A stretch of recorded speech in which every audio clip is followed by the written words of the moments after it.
All right. Barak Thay Howell. Barakatah Yahweh. Barak Thay Howell Shah. Barakatah Yahweh Shai. Hey, we want to give double honor to the apostles of Great Millstone who rule well. All right. And we also want to say peace and blessings. Salutations to the hopefully elect. I was a hobbit to my left is. Banyonyon. So then we're going to go into a quick lesson entitled, This is Spiritually Sodom. All right. All right. This is the same thing that we were reading about in Genesis, man. We are living that, man. Well, we're spiritually living that, okay? Because that actually took place over there, okay? But you know, now we're living the same thing. It's back in the spirit, man. All right. So from there, can you get 2 Peter 2:7? God. It's the book of 2 Peter chapter 2 verse 7, and it says, "And delivered just Lot, vexed with the filthy conversation of the wicked." And delivered just Lot, vexed with the filthy conversation of the wicked, man. All right, because Lot was an inhabitant of Sodom, man. All right, he lived in Sodom. But if you go, I can read it real quick. Yeah, come. Yeah, verse 6, it says, "And turned the cities of Sodom and Gomorrah into ashes, condemned them with an overthrow, making them an ensample unto those that after should live ungodly." So this is heavy because down here in the state of Mississippi, the other day, I think it was the day before yesterday, I saw one of the most vivid rainbows I've ever seen in a day in my life. And if you go before Sodom, there was a time of Noah. All right. And what did the Most High show after the flood? He showed a rainbow, man, showing you that he's not going to destroy the world with water again. But next time it's going to be with fire. But the energy and the vibrations that's out here today, it's the same spirit that was here during the days of Noah, man. There was the same spirit and energy that was here during the when the cities in Sodom and Gomorrah and the 5 cities around it were erect, man. All right, that's the same spirit and energy. There is no new thing under the sun. All right. So can you read 2 Peter 2:7 again with Bible Shop? If you had something you was gonna pull up through the spirit, you know, we could go with that. Yeah, real quick. Okay. When you mentioned the rainbow, the scripture referenced that as the bow. Okay. And it's written in the book of Genesis, chapter 9, verse 13. It says, "I do set my bow in the cloud, and it shall be for a token of a covenant between me and the earth." Hey, that's heavy. The Most High did so much damage to the planet Earth by way of the flood. He made a token between him and the earth. Like, I'm not gonna do you like that no more, man. You know? God. And it says, "And it shall come to pass when I bring a cloud over the earth that the bow shall be seen in the cloud." And that's what you have today. They call it a rainbow. Hence the bow that comes after the rain. God. All right. Verse 15, "And I will remember my covenant, which is between me and you and every living creature of all flesh, and the waters shall no more become a flood to destroy all flesh. And the bow shall be in the cloud, and I will look upon it, that I may remember the everlasting covenant between the Most High and every living creature of all flesh that is upon the earth." Okay. Can you real quick? Can you type in it's the days of Noah? Because the world is at a point now that was being prophesied in these different books that we read. That the same things that the world is doing now, people got destroyed by the Most High, and it was documented. But now we're back in that. They're back in that same spirit and vibration, man. It's actually worse. All right. So that's something to let resonate in your spirit, man.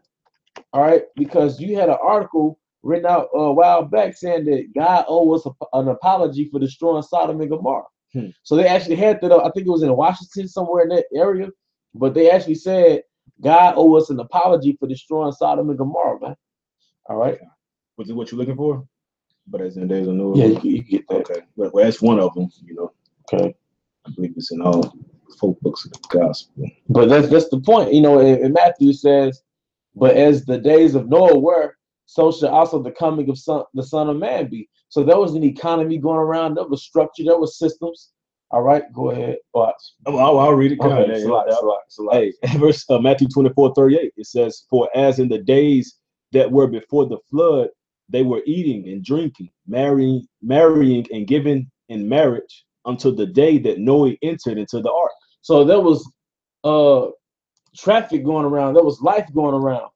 All right, can you read more? That last Okay. verse. Yes, Con. At verse 39, and knew not until the flood came and took them all away. So shall also the coming of the Son of Man be. And knew not till the flood came, man. All right. And knew not till the flood came, man. So these people out here, they see us, but it don't resonate with us, man. All right. Hey, from there, real quick, can you get is it Psalms 90? And then after that, we're gonna go to the Sodom aspect of it. So let me make sure I'm at the right spot. What it say? He that dwell in a secret place. Yeah, Psalms 90 and 1. Con. This is Psalm chapter 90, verse 1. So I'm sorry, it's a lot. 91, verse 1. Okay, 91. 91 and 1. He that dwelleth in the secret place of the Most High. The secret place is this truth, man. Because although we tell you out loud, only the elect can retain it. And that secret place is a spiritual ark, man. It's gonna protect us when this new flood in America comes, man. Because America is an embodiment of the days of Noah. It's an embodiment of Sodom and Gomorrah, man. And through the Spirit, we're gonna get into that, man. All right, go ahead. Psalms 91 and 1. He that dwelleth in the secret place of the Most High shall abide under the shadow of the Almighty. Shall abide under the shadow of the Almighty, man. All right, so during the days of Noah, you already know Noah built the ark, man. And it was a physical ark. But now we're in a spiritual ark, man. All right, so from there, we're gonna go into Genesis the 18th chapter. Okay. Showing you that we in that time, man. Don't get caught up in this BS out here, man. God. Just 18:18? God. Okay. Genesis 18 and 18. Seeing that Abraham shall surely become a great and mighty nation, and all the nations of the earth shall be blessed in him. Yeah. For I know him that he will command his children and his household after him, and they shall keep the way of the Lord to do justice and judgment, that the Lord may bring upon Abraham that which he hath spoken of. So the Most High is basically getting ready to reveal something to Abraham, because he's gonna start his genealogy through Abraham. He's gonna start this great nation through Abraham. And the Most High said, seeing that you're such a great man, I'm gonna tell you what my plan is. Since you know you're my friend, so to speak. All right, go ahead. And it says, verse 20, and the Lord said, because the cry of Sodom and Gomorrah is great, and because their sin is very grievous. That's where you get the word Sodom from, man. They call somebody a sodomite. So let's see, what is that? What was the thing that was so great, man? If you look up the word Sodom, it basically goes into homosexuality, man. It goes into, okay, the brother's finna get in the flesh, the elder's finna get it in the definition. Sodom. Yep. Sodom, okay, burning, a Canaanite city usually paired with Gomorrah, located in the area of the Dead Sea and the Jordan River, both cities destroyed by Yahweh Hashem Yahushua in judgment. So right, they don't really get into why they call it Sodom, but they or maybe they, let's see if it goes down there.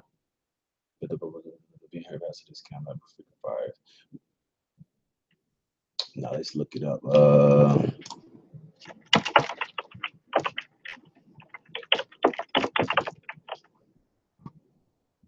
Sodom Online Etymology Dictionary says wicked or corrupt place from the 1640s, from the sinful city in ancient Palestine, said to have been destroyed with neighboring Gomorrah by fire from heaven. From Hebrew Sodom, of unknown origin. Okay. Boy, when it goes into sodomy, all right, which is that same reference, unnatural sexual relations. So unnatural. Ooh, that goes into Romans too. But now go ahead, Salah. Yeah, you're right. Cut. It's the spirit. No, unnatural sexual relations. So you're going to find out that the world we currently live in is the same spirit and energy that the world was in, or those cities were in before they got destroyed, and those sins reached to the heavens. So you don't think those sins reached to the heavens 2017? The Most High is showing you through the Spirit what's about to happen and what time we're living in, and that's why He's building this spiritual ark, man, called this truth, man. Con. All right. And it's the book of Romans, chapter 1, verse 27.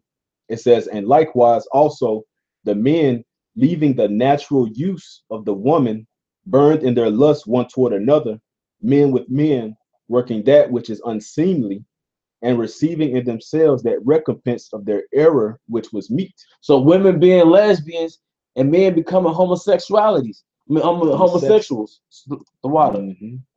So that's what that was, and it was spoken about in Romans. Guess what is happening now? Yep, yep. Because they called it unnatural sexual relations, and the scripture said, and likewise also the men leaving the natural use of the woman. Yep. So unnatural sexual relations is homosexuality. It's point blank period, man. Men with men, women with women. Or you hit your woman in the anal, man. Rectile. In the rectum, man. So like we got this freak called Young Thug. He got a song, "Let Me Eat the Booty Like the Groceries," man. That's a goddamn sodomite, man. Yeah. And they got this term. They got this term called a truffle butter too. And I didn't know what it was. I heard it on the radio. Somebody told me what it was. It was like truffle butter. I was like, what the hell is truffle butter? That was like when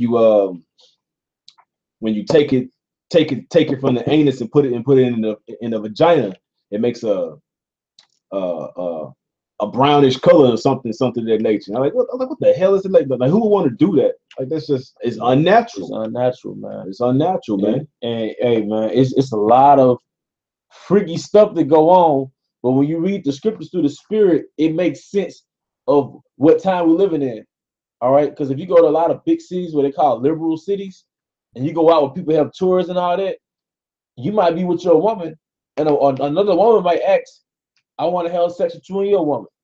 You know, one might ask you that, or there might be a male and female couple, but they wanna toss it up with you, and you like, or you know, so you might see a woman, you think she's single, then her man comes, so you get like, "Oh, my bad," but he like, "Nah, it's cool." You know what I'm saying? Like, we can all get in. That's a spirit that's out here, man. That's the spirit of Sodom, man. All right, so from there we're gonna go to Genesis 18. Start the 18th verse. Genesis. Let me go back. Genesis 18 and 18 again, saying that Abraham shall surely become a great and mighty nation, and all the nations of the earth shall be blessed in him.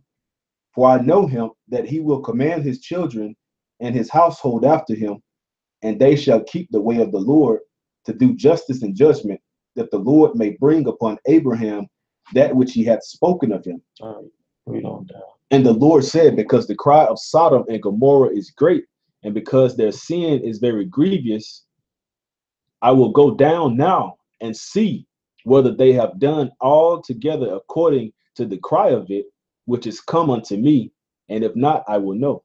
All right, yeah, read verse 22 and then read it for that one. Verse 22, and the men turned their faces from thence and went towards Sodom, but Abraham stood yet before the Lord. Because the eyes of the Most High report everything, the eyes of the angels, and the angels report everything back to the Most High. So if you read the account, it was actually 3 men that came to Abraham, and from Abraham, they came to the city of Sodom and Gomorrah. All right, but why did they come there? Ultimately to destroy it, but primarily before that, to actually give a physical account of what was actually happening, and was it in sync with the cry that was reached up to the Most High. So he actually sent angels down there to Sodom to search out the city, man. All right, so from there, can you get Genesis 19 and 1? So keep in mind, the angels went to Sodom to actually see what was really going on physically. Like, I'm gonna say angels to actually go down there physically, man.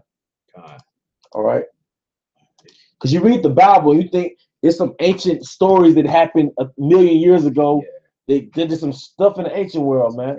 It's a fairy tale. Like, no, you're reading about really what's going on now. Yeah, like it's a fictional book, right? Because it's so unbelievable to the current mind state. It's the book of Genesis, chapter 19, verse 1.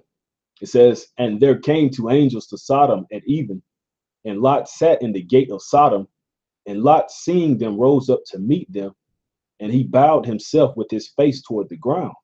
Go ahead. And he said, behold, now, my lords, turn in, I pray you, into your servant's house, and tarry all night, and wash your feet, and ye shall rise up early, and go on your ways. And they said, nay, but we will abide in the street all night. Why did they abide in the street all night? Well, then it just said in Genesis 18 that the Most High basically sent the angels to see if Sodom was as bad as the account was in the reach of the spirit world. Mm-hmm. But spiritually, what was Sodom? What was Sodom, man? When you go on every city, there's a chief place of concourse, man. There's a main street of tourism, man. All right. And in New Orleans, you have Bourbon Street, man. All right. What do you think the angels were seeing back then? They were saying the same thing you saw on Bourbon Street. What happens on Bourbon Street? You have Mardi Gras. Well, basically, there's debauchery. What do you call it? Debauchery or debauchery? Debauchery, man, where it's just wild, lewdness, women showing their breasts. A man might pull this thing out. A woman might perform oral sex, man. The angels was walking down the ancient world Bourbon Street, man. The angels was walking down Bill Street, man. All right, and you might see a bunch of lesbians together. You might see a group of faggots together. You might see a 4-5 niggas dressed in the bear outfits, animal outfits, man. Mm-hmm. That's Sodom and Egypt, man. Power Rangers. It's like 1 o'clock midnight. Grown men dressed as Power Rangers getting drunk as fuck. A girl taking a damn selfie of herself twerking. All right. But then it's the pride of America because they're all proud and self-absorbed and narcissistic, man. All right. But what you saw on Bourbon Street and Bill Street, Canal Street, all right, that's that same the spirit and energy and vibration the angels walked out and saw. That's why the angel said, we're going to abide in the street for the night. Although Lot insisted they came in the house and they eventually came in the house, it would make sense. While I'm only speculating, but it would make sense why Lot said, no, you abide here with us. Because Lot knew what was going down in them cities, man. Atlanta is known for having homosexual gangs that'll rape you, man.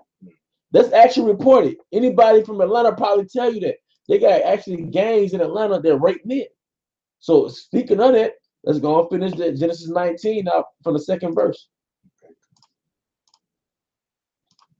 Genesis chapter 19, verse 2. And he said, Behold, now my lords, turn in, I pray you, into your servant's house, and tarry all night, and wash your feet, and ye shall rise up early and go on your ways. And they said, Nay, but we will abide in the street. And he pressed upon them greatly. Yeah, we'll abide in the street all night. Oh yeah, slide. And they said, Nay, but we will abide in the street all night. And he pressed upon them greatly. And they turned in unto him and entered into his house. And he made them a feast and did bake unleavened bread, and they did eat. Go ahead. But before they lay down, the men of the city, even the men of Sodom, compassed the house round, both old and young, all the people from every quarter. Verse 5, and they called unto Lot and said unto him, Where are the men which came into thee this night? Bring them out unto us that we may know them. So basically, when the angels, they came in as human beings, so the men didn't know they were angels. When the angels came to Lot's house, the homosexuals were scoping them the whole time. It's like you go into somebody's neighborhood and you go and visit your cousins. The locals are always standing out there seeing who new cars parked in front of your yard. They're looking at the out of town tag. Oh, this nigga from Florida. You know what I'm saying? So you got homosexuals. They looking too like, oh, you see them niggas? You know what I'm saying? You see them cats? Hell yeah. You know, but these sodomites, they're homosexuals, man. Right. So the homosexuals want to have sex with the angels, man. But not only that, they was aggressive with it. All right. So can you read on? Verse 6, and Lot went out at the door unto them and shut the door after him and said, I pray you, brethren, do not so wickedly. Behold, now I have 2 daughters which have not known man. Let me, I pray you, bring them out unto you, and do ye to them as is good in your eyes. So Lot was about to give him his 2 virgin daughters, man. But what did those homosexuals say? Only unto these men do nothing, for therefore came they under the shadow of my roof. And they said, Stand back. And they said again, This one fellow came into sojourn, and he will needs be a judge. Now will we deal worse with thee than with them. So basically, the facts was like, this one fellow came in a sojourn, and he will needs be a judge. Basically, they getting smart. Like, this nigga trying to tell us what to do. Well, fuck it, we gonna get you too. Like, you had this joke called the Booty Warrior, man. Well, it was like the guy from prison. I forgot his name, but they made fun of him on Boondocks. He liked men. It was like, booty is more important than food. You know, it's more important than water. Yeah. But the thing, he was raping men in the penitentiary, man. That's the spirit these niggas had on them back in the ancient world. These Canaanites, man. They was finna rape Lot. But if you read if you read on down, you will see that the angels basically blinded the men. But the point I wanted to get out of that account was that it was the spirit of homosexuality was so heavy that it was about to rape the angels if they could. And then since Lot stood up and said, "Don't rape them," they got facetious and was like, "This nigga think he a judge. He like, who is he to tell us what to do? We gonna rape him." You see? So that's been a rape. That's how bad it was. So that if that reached to the Most High, how come this not reaching to the Most High? It is reaching to the Most High. That's why he sent this prophets down here, man. The sign of the end is when you see the prophets. Okay? So this is what you have now, man. It's not even in the closet anymore, man. That's what you have now. So like I said, that's not even in the closet. Open homosexuality, man. And when you say it's legal to marry homosexuals, now you put it on paper, man. Okay, man. Look at that shit, man. Hey, man, how about some hell destroy this place, man? That's right. Hey, man, we ain't trying to build here, man. Fuck this place, man. But, I'm going to get one last scripture to close out unless you got something else, brother. That 2 Peter. Oh, yeah. Yeah, because I'm going to look up the word. Now I had Revelation 11 too. Okay. Hell yeah. And what's the one you wanted? 2 Peter 2:9, was it? Okay, yeah. Yeah, that's it right here. Okay, yeah, 2:7. It's a lot. Okay. And it says, 2 Peter chapter 2, verse 7, and delivered just Lot, vexed with the filthy conversation of the wicked. All right, can you get that definition for the word conversation?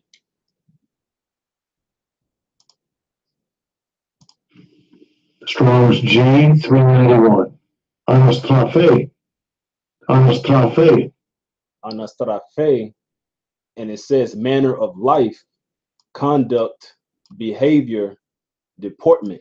So just Lot, which just meant righteous, meaning he kept the laws, he was vexed with his surroundings. He was vexed by the manner of life that was around him.